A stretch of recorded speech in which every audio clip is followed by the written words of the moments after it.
And perfect timing, how about that? Quaker State right there in front of you coming into turn 11.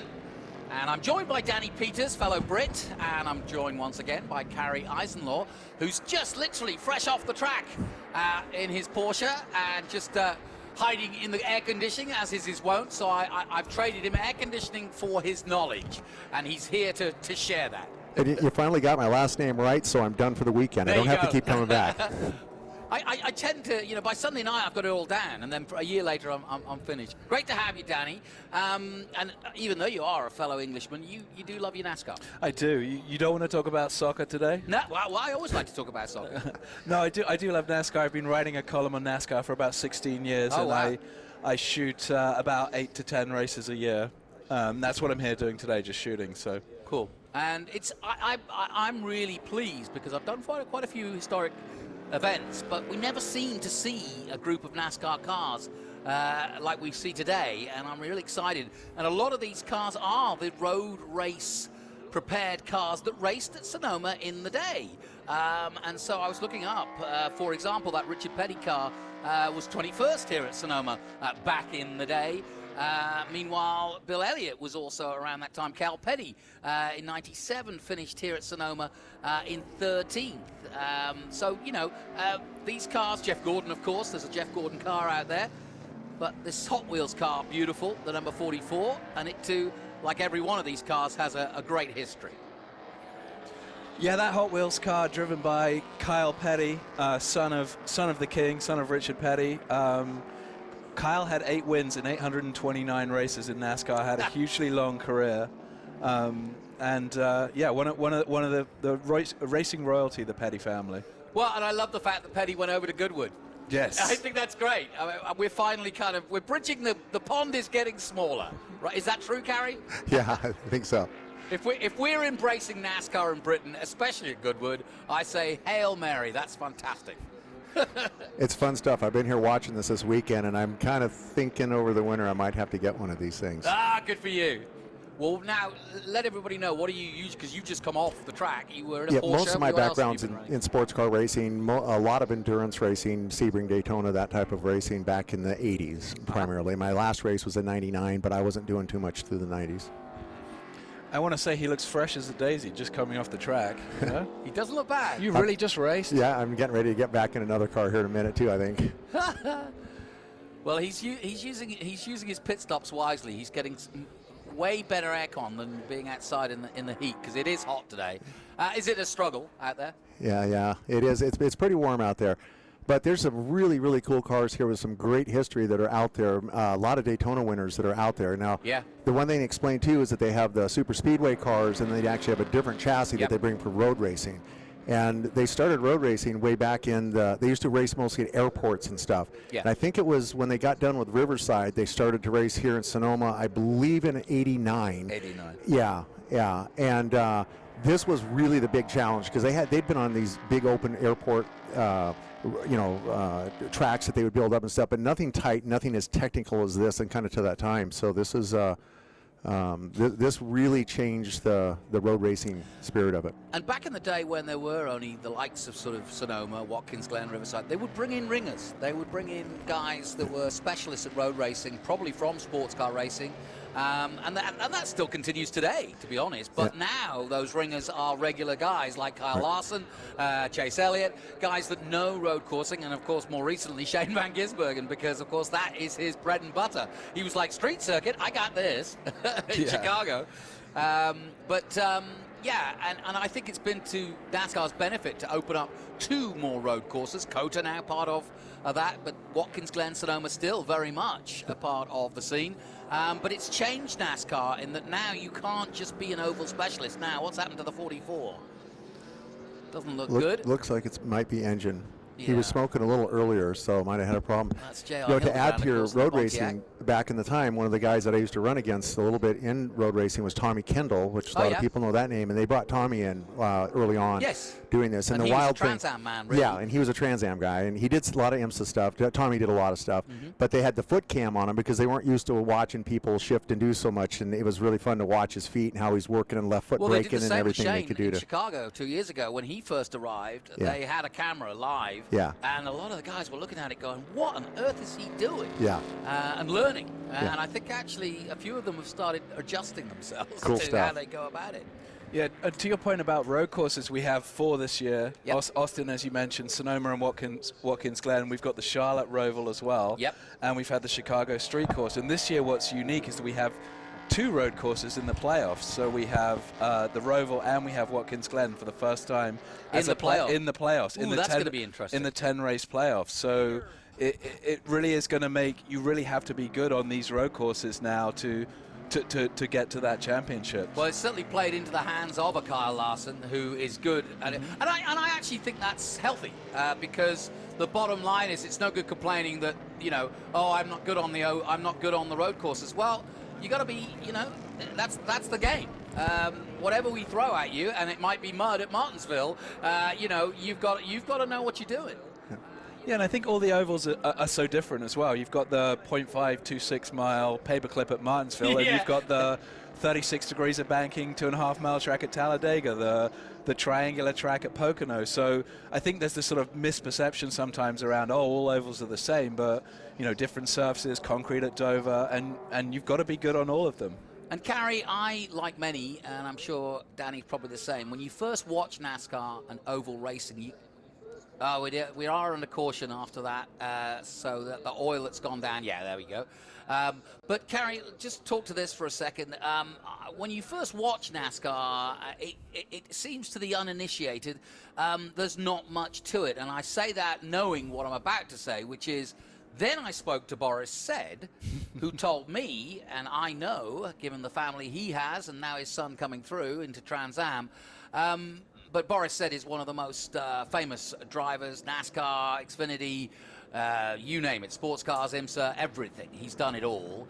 But he said, when you are in mid-pack at Daytona in a NASCAR, you really know you are in a race. Dealing with the drafts, the side draft, the suck from behind and above and below, he said it is the highest form of racing I've ever been part of, and I just wondered what you and I've never been fortunate enough to get out there and do that, but watched it very closely, and there's all kinds of things because what the air does at the speed they're at and what the air is. And if you notice, a lot of the cars, they look like they crab when they're coming down at the super speedways, because they get them a little sideways to make them slipperier when they go through there. And it tells you the air, if you just move the air just a little bit, it'll send guys up into the wall. So you've got to really be 100% focused the whole time on what's going on and know who's in front of you and how far and what they're doing. And there's so much to understand. Where in road racing, you don't think about aerodynamics much, except for like at a couple of places where the cars, when you suck down behind them and they flip you up in the air, like at Le Mans and also when you're in slicks and wings, you know, you get to a certain point where you get close enough and you know you're going to get that wash. You know where it's going to be, and you kind of either choose to stay away from it, then pick your moment to overtake. But racing in the wash is not also going to help the tires. And so, and yet they're dealing with this every second. Yes, and what you understand about cars and road racing is so much different here, and you got to stay focused the whole time, and you're looking at different strategy by far. So it's another game. And that's when you're talking about some of the drivers, which I used to love. You don't see it as much, but back in the A.J. Foyt time and stuff like that, those guys drove everything. They'd be down at Baja. They'd be at different places. And when I used to run at Daytona in the 80s, I used to notice a lot. No one talked about it much, but all these guys would come to Daytona and they'd drive and kind of quietly at the 24, so they were getting used to and getting ready for the season and stuff. And I was actually out there in the day with Earnhardt and stuff, and I'd look at that and go, wow, that's Dale Earnhardt in front of me, you know, and he'd run the Corvettes and stuff like that. And so those guys, it was really cool because they'd go drive everything and then focus. And I don't know if there's as much of that nowadays as there was, because it's, you know, there's different training and everything else that goes on. But it's really probably just Kyle Larson that does that now, I would say. That guy's amazing. And, you know, before another guy who won his final race of his illustrious 3 championship career, Tony Stewart, is another one who drives on a lot of different the sprints things. And everything like that. And Kyle does the sprint racing and stuff too. And that's another complete animal, is doing sprint cars.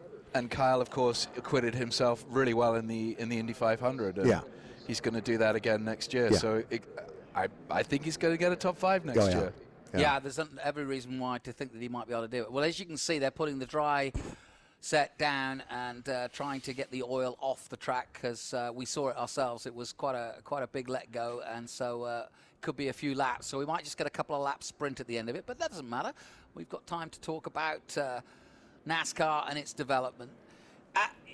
We heard in that interview at the beginning of the race, 79 a real turning point when TV came along, and I think that has been the secret sauce, if you will. They've managed to do a really good job, because they started on it was a country network, didn't they?